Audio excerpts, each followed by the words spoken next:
और इस वक्त रांची से अहम खबर आ रही है। बिरसा बायोलॉजिकल पार्क में एक बेहद अफसोसनाक हादसा हुआ है।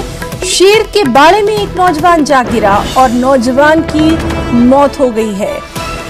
तो ये तस्वीर आप देख सकते हैं रांची के बिरसा बायोलॉजिकल पार्क की, जहां पर शेर के बाड़े में नौजवान गिरा, उस नौजवान की मौत हो गई है।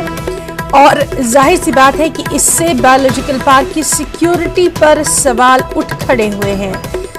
लगातार तफसीलात का इंतजार है। फिलहाल ये खबर है रांची से, जहां के बिरसा बायोलॉजिकल पार्क में यह हादसा हुआ है। शेर के बाड़े में एक नौजवान गिरा और उसकी मौत हो गई है। और अब बायोलॉजिकल पार्क की सिक्योरिटी पर सवाल उठने लाजमी है।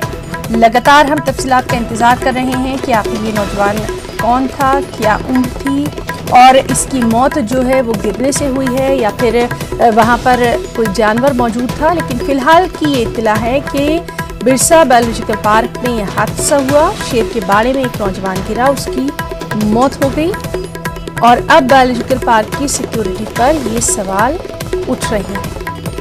तो शेर का बाड़ा है, आप तस्वीरों में देख सकते हैं कि किस तरह से ये नौजवान गिरा और इस नौजवान की मौत की खबर आई। रांची के बिरसा बायोलॉजिकल पार्क में यह हादसा पेश आया है। मजीद तफसीलात का इंतजार है और फिलहाल की यह खबर है कि शेर के बाड़े में गिरने से इस नौजवान की मौत हो गई है। Birsa biological park Ranchi.